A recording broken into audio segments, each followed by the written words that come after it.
Ever wake up and just kind of feel like your phone is listening to you, like your apps are tracking your every move, and your personal life is just an open book? It feels like this massive privacy heist happened literally overnight, right? Well, the truth is actually a lot stranger. Our privacy wasn't stolen in some sudden, dramatic flash. It was lost through a slow, 180-year creep that we barely even noticed. Okay, let's dive right into this explainer and trace exactly how we got here. To really get a handle on this history, we've got to look at a classic, albeit, slightly grim metaphor. Imagine dropping a frog into a pot of cool, comfortable water on a stove. If you were to drop it straight into boiling water, it would jump right out. But if you start with cool water and just gently, slowly raise the heat, the frog just adapts. It swims around, completely oblivious to the changing environment until it's way too late. The heat rises so slowly, so gently, that the frog never notices. This brilliantly illustrates our relationship with privacy. Over the last century and a half, the erosion of our privacy happened degree by tiny degree. There wasn't some single comic book villain. Actually, scratch that, it wasn't a villain at all. It was a slow-motion combination of advancing technology, shifting laws, and new corporate policies that basically rewired society from the ground up. Phase 1. The comfortable cool. Pre-1990s. So before the 90s, the water feels absolutely fine. But long before the internet was even a spark of an idea, the foundational machinery of surveillance was quietly being built. Only it wasn't digital, it lived in massive filing cabinets and heavy ledger books. Check this out. Way back in 1841, a company called the Mercantile Agency started systematically tracking individual credit and personal character. Boom, the birth of the data broker right there.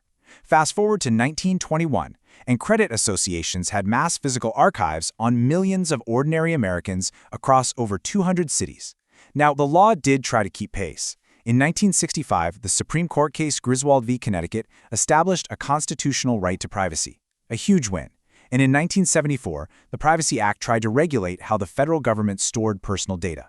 So we had some protections forming, but the water was still basically room temperature. The frog doesn't even know the stove exists yet. Phase 2. The water begins to warm. Welcome to the 1990s. The internet arrives, and the frog starts happily splashing around.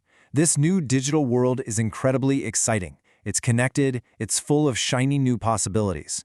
But what the frog completely misses is that someone just reached over and turned on the burner. If you were around back then, you definitely remember the screech of dial-up tones and the incredibly slow loading pages. It felt like a one-way street. You requested information, you read it, and that was it. But behind the screen, the entire architecture of the web was being fundamentally altered to watch you back. And the absolute game changer in that hidden architecture was the browser cookie, invented by Netscape in 1994. Now, for those who aren't tech experts, a cookie is literally just a tiny, invisible file that a website drops onto your computer. Its whole job?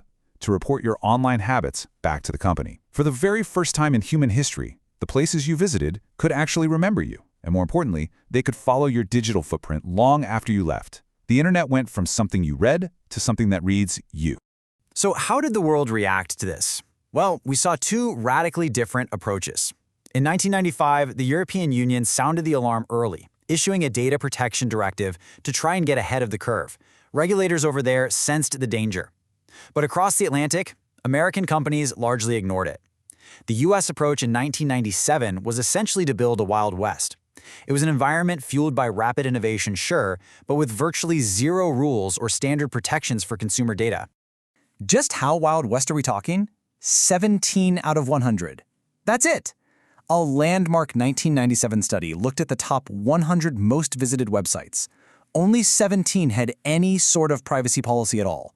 And of those 17, zero, literally zero, met basic consumer protection standards. The gold rush for your personal data was officially on and the guardrails were nowhere to be found. Phase 3. The heat rises. 2001 to 2012. Okay, so now the water is getting noticeably uncomfortably warm. The frog shifts a bit, maybe starts wondering why it's getting so hot, but it stays put. Because, jumping out of the pot seems like a lot of work. What happened here is two massive global shifts collided at the exact same time to crank the dial up. First, the tragic events of September 11th fundamentally changed the relationship between citizens and state security. Sweeping expansions of government surveillance were suddenly justified by fear and a need for safety. And second, Almost perfectly aligned with this, the smartphone arrives, a literal tracking device that we all eagerly bought and carried in our pockets everywhere we went. Just think about how fast it's actually moved. In 2001, only 45 days after 9/11, the Patriot Act grants sweeping powers to monitor communications. That very same year, the first GPS-enabled mobile phones hit the market. We loved the convenience of digital maps so much that we completely ignored the fact we were broadcasting our exact coordinates. By 2002, the Pentagon proposes Total Information Awareness, a massive scheme to connect credit cards, medical data, and travel records. Public outcry killed the official program, but a lot of its pieces quietly survived. Then, 2008. New rules under Section 702 allowed the government to legally sweep up enormous amounts of ordinary citizens' digital data completely by accident, what they call incidental collection, while targeting foreigners. By 2012, your phone, your browser, and your government were all quietly building a comprehensive file on you. Phase 4, the boiling point, 2013 to the present day. The frog finally feels the burning heat, but at this point, its muscles are just too weak. We are so entirely dependent on the digital ecosystem that jumping out feels practically impossible, and the explosive revelations just start coming back to back. 2013, Edward Snowden reveals secret government programs, exposing the bulk collection of ordinary internet activity without individual warrants. 2018, a major Supreme Court case, Carpenter v. United States, forces police to get a warrant for your cell phone location data, though, of course, loopholes are quickly found.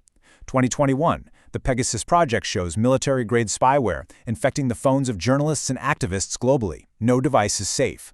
And just recently, in 2024, new legislation in the U.S. dramatically expanded the government's ability to force communication providers to hand over data. The main takeaway here, mass surveillance isn't some fringe conspiracy theory. It is the actual functioning infrastructure of our digital world. The result, a fully surveilled reality. The pot is boiling. We are definitely not comfortable anymore. But we need to look plainly at what this means for your daily life right now, today, while you're listening to this. Because this world was built quietly around us while we were distracted by the sheer convenience of next-day delivery and group chats. Surveillance is no longer something reserved for criminal suspects. It is baked right into the code of modern life. It's in the terms of service you click agree to without reading. It's in the free apps you download. It is the hidden cost of the modern internet. Let's break down exactly what that means for you, step by step.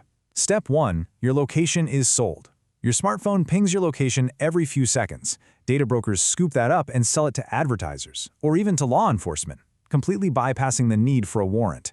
Step 2, your social graph is mapped. Just by using metadata, like who you call and when, analysts can predict your political leanings, your health conditions, and your financial state without ever reading a single text message. And step 3, privacy becomes nearly impossible. Opting out today essentially means becoming a hermit, opting out of participating in modern work, society, and communication entirely. The frog never jumped because every single degree of temperature increase felt far too small to matter. A new cookie here, a new app permission there. But now, the water is undeniably boiling. The surveillance architecture is fully built, and the only real question we have left to answer is this: do we notice in time to do something about it?